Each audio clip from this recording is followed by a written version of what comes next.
यो स्क्वायर छ ठ्याक्कै स्क्वायर किन छ भन्दा यस्तो खालको स्क्वायर छ यो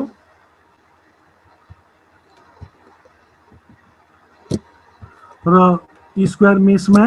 यहाँनिर के छ 0 देखि कति छ त 1 छ x को लिमिट y को पनि डिस्टेन्स 0 to 1 x पनि 0 to 1 y को पनि 0 to 1 अनि यहाँनिर 1/3 छ h 1/3 यो 2/3 भयो त 3/3 1/3 2/3 3/3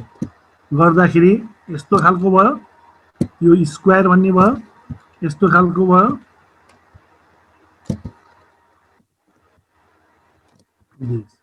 अब x को भ्यालु 0,0 यहाँनिर 0 0 हुने भयो यो 1/3 हुने भयो यो 2/3 अनि 2/3 मा h 1/3 जोड्दाखेरि 1 ठ्याक्कै 1 आउने यो पनि कति भयो त 1/3 यो पनि 1/3 र माथिको 1 आउने भयो यो भनेको y को कोअर्डिनेट 0 हो x को भ्यालु 1/3 हो यो 0,1/3 हो अनि यो 2/3 1/3, 0 हो यो 2/3, 0 अनि त्यसपछि यो 1/1, 0 अनि यो पोइन्ट कति हो त भन्दा कति हो 1,1/3 यो पोइन्ट भनेको कति 1,1/3 र यो पोइन्ट भनेको 1,1/3 यो पोइन्ट भनेको कति 2,1/3 यो पोइन्ट भनेको कति 1,1 यो पोइन्ट भनेको कति 2/3, 1 2/3, 1 2/3, 1 यो पोइन्ट भनेको कति 1/3, 1/3, 1 यस्तो र अब यसमा हामीलाई गिभन छ बाउन्ड्री कन्डिसनहरु हामीलाई गिभन छ बाउन्ड्री के छ 1/3, 1 मा पनि भ्यालु दिइराछ टेम्परेचर 2/3, 1 मा पनि टेम्परेचर दिइराछ अनि यो पोइन्ट 0,1/3 मा पनि टेम्परेचर कति हो दिइराखेको छ अनि 0,1/3 0, यो 2/3 मा पनि दिइराखेको छ अनि त्यसपछि 1,1/3 मा पनि दिइराखेको छ भ्यालु अनि यो भ्यालु पनि दिइराखेको छ दिस इज 1,2/3 1,2/3 पनि भ्यालु दिइराखेको छ यो 1/3, 0 मा पनि भ्यालु गिभन छ 2/3, 0 मा पनि भ्यालु गिभन छ कति छ त भन्दा 0 छ हेर्दै 0 to x1 0 y less than 1 u equal to 0 on the boundary this is temperature 0 the 0 temperature the value of u is 0 the value of u is at this point 0 the value of u 0 the value of u is at this point 0 at this point also 0 at this point also 0 at this point also 0 जुनसुकै यहाँ पनि 0 दिइराछ सबै नोडमा value के छ त भन्दा temperature 0 छ यो क्वेशनले दिइराखेको छ अब हामीले निकाल्नु पर्ने के त भन्दा यो पोइन्ट यसलाई हामी कति भनौं u1 यसलाई कति भनौं u2 यो value we have to find out this one is u1 this one is u2 this one is u3 this one is u4 यो नोडमा यो यिनीहरु नोडमा टेम्परेचर फाइन्ड आउट गर्नुपर्ने छ अब we are given that the equation is here the equation is uxx plus uyy equals to 729 x square y square this is equation 1 so we put the value of uxx putting uxx equal to ui plus 1 लेख्न पर्यो u plus 1 comma j minus plus लेख्नु भइहाल्यो ui minus 1 comma j 1 comma j अनि minus 2u I comma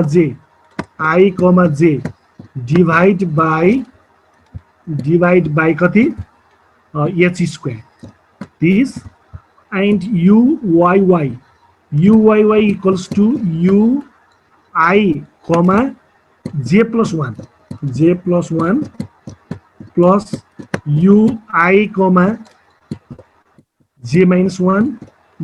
1 minus 2ui comma j divide by कति त भन्दा h square because this is square grid so that and comma and के put गर्नु पर्यो अर्को भने x equal to ih भन्ने पुट गर्नु पर्यो र y equals to कति पुट गर्नु पर्यो jh in 1 we get यति राख्न बित्तिकै we get the finite difference scheme जसलाई हामी फाइनाइट डिफरेन्स स्किम भन्छौँ यो भ्यालु 1 मा राख्नु र यो भ्यालु 1 मा राखिसकेपछि we get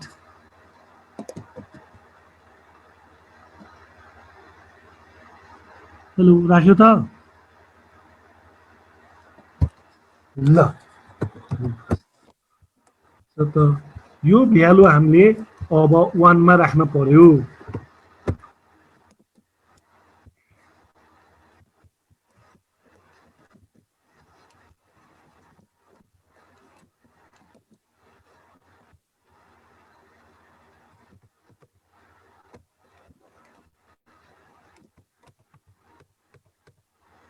अब यो भ्यालु 1 मा राखिसकेपछि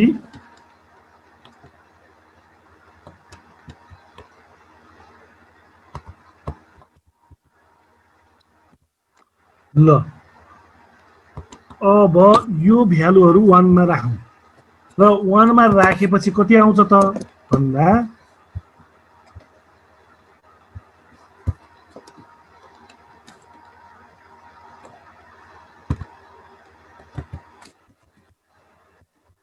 ui comma j लेख्न पर्यो र ui j लेखिसकेपछि हामीले के लेख्छौं त यहाँ 1/4 भन्ने छँदै छ 1/4 कति आउने भयो ui I plus 1 j अनि प्लस ui minus 1 j अनि प्लस ui छँदै छ कमा j plus 1 अनि प्लस ui j minus 1 त्यो तलतिरको भयो माइनस h स्क्वायर भन्ने भयो उता माइनस उताको माइनस यता आएपछि माइनस हुन्छ अब हाम्रो 2 भन्ने छ 729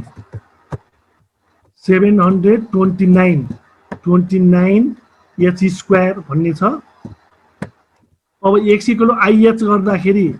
I स्क्वायर h स्क्वायर भयो अनि त्यसपछि j h गर्दाखेरि j स्क्वायर h स्क्वायर भन्ने यति भ्यालु भनेको h टु दी पावर कति भयो 6 भयो I स्क्वायर j स्क्वायर यो फर्मुला भयो और यसलाई हामी के लेख्न सक्छौं भने फर्मुला यही नै हो अब यो फर्मुला हामीले युज गरेर के गर्न पर्यो त भन्दा I plus 1 j यो छँदै छ ui minus 1 j पनि छँदै छ प्लस ui j plus 1 भन्ने टर्म पनि छँदै छ प्लस ui j minus 1 भन्ने टर्म छँदै छ माइनस अब 7 to 9 र h to the power 6 h भनेको 1/3 छ 1/3 को पावर 6 भन्ने भयो त्यो भनेको 7 to 9 नै हुन्छ अनि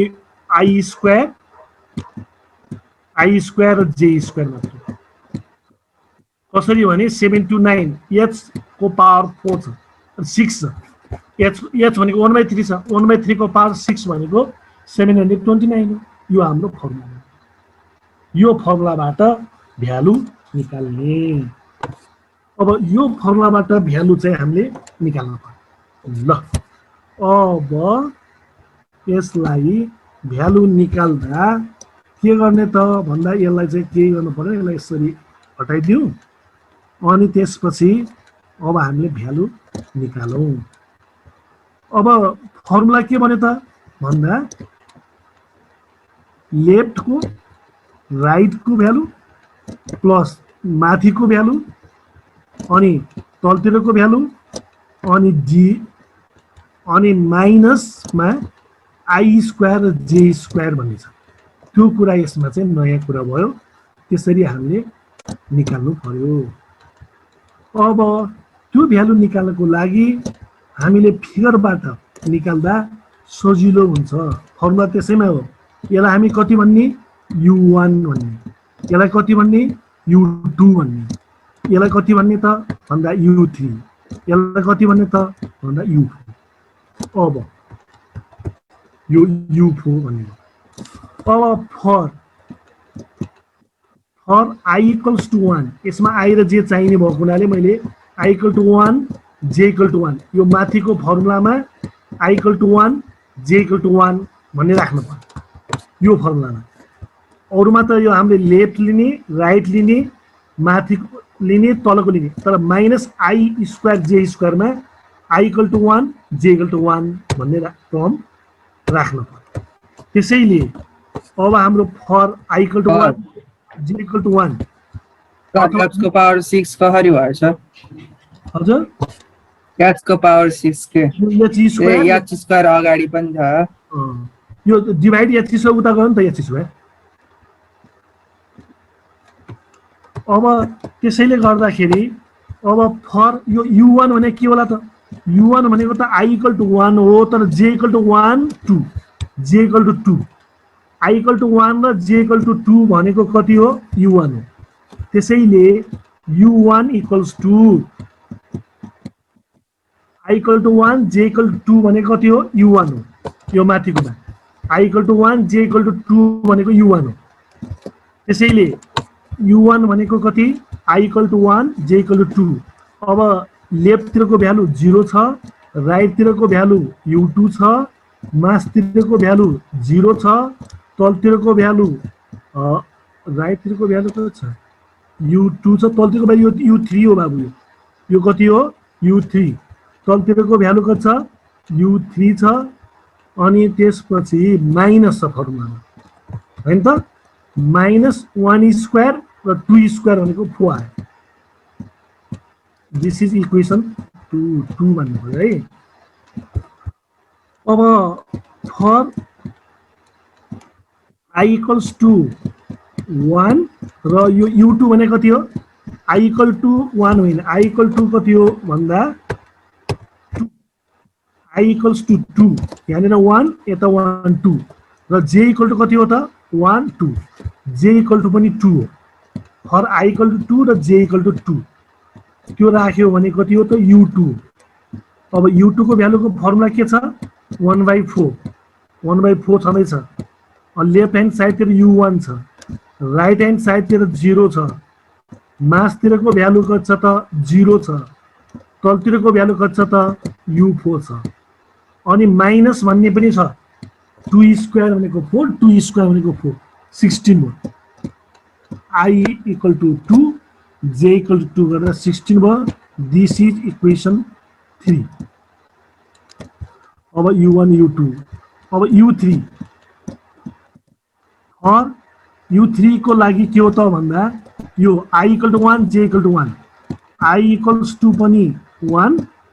र j इक्वल्स टु पनि 1, i इक्वल टु 1 र j इक्वल टु 1 भनेको u3 हो। त्यसैले u3 इक्वल्स टु कति भयो त भन्दा 1/4 लेफ्टतिरको भ्यालु कति छ 0 0, राइटतिरको भ्यालु कति छ त u4, अनि मासतिरको भ्यालु कति छ त भन्दा u1 छ, तलको भ्यालु कति छ त 0, यो 0 छ। माइनस 1 स्क्वायर गरेपछि कति आउने भयो, 1 नै आउने। इक्वेसन 4 भयो। यसरी हामीले भ्यालु निकाल्ने। अब यहाँ फर लेख्नै पर्यो। i इक्वल्स टु कति त भन्दा यो U4 निकाल्नको लागि I equal to 2 हुने भयो 1 2 I equals to कति हुने भयो त 2 J equal to कति हुने भयो त 1 J equal to 1 हुने भयो त्यस्तो अवस्थामा U4 अब U4 को value equals to U4 equals to कति त 1/4 1/4 छँदैछ लेफ्ट साइडतिर कति छ U3 छ राइट साइडतिर कति छ मासतिर कति छ U2 छ तलतिर कति छ 0 छ लेफ्ट साइडतिर कति छ U3 छ तर राइट साइडतिरको भ्यालु कति छ त 0 छ boundary value minus 2 square I square J square 2 square र 1 स्क्वायर गर्दाखेरि 4 and this is equation कति त 5 solving 2 3 4 and 5 2 3 4 and 5 we get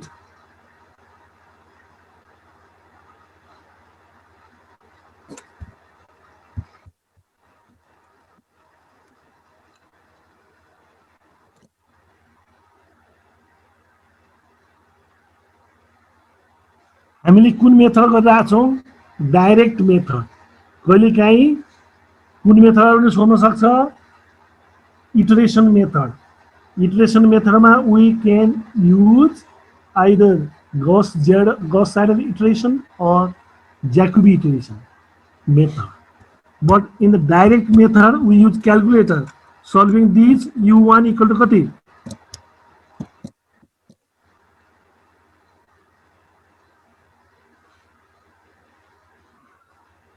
hello बाबु खै त बाबु नानी हो निकाल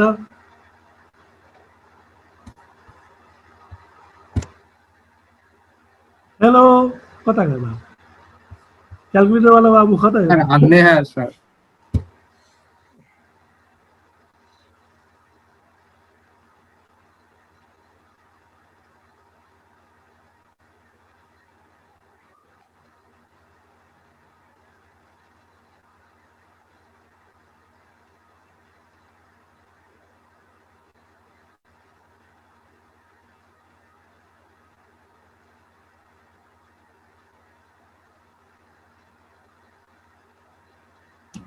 -17.625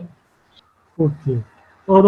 U1 equals to -17.625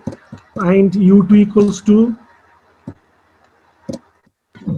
-2.75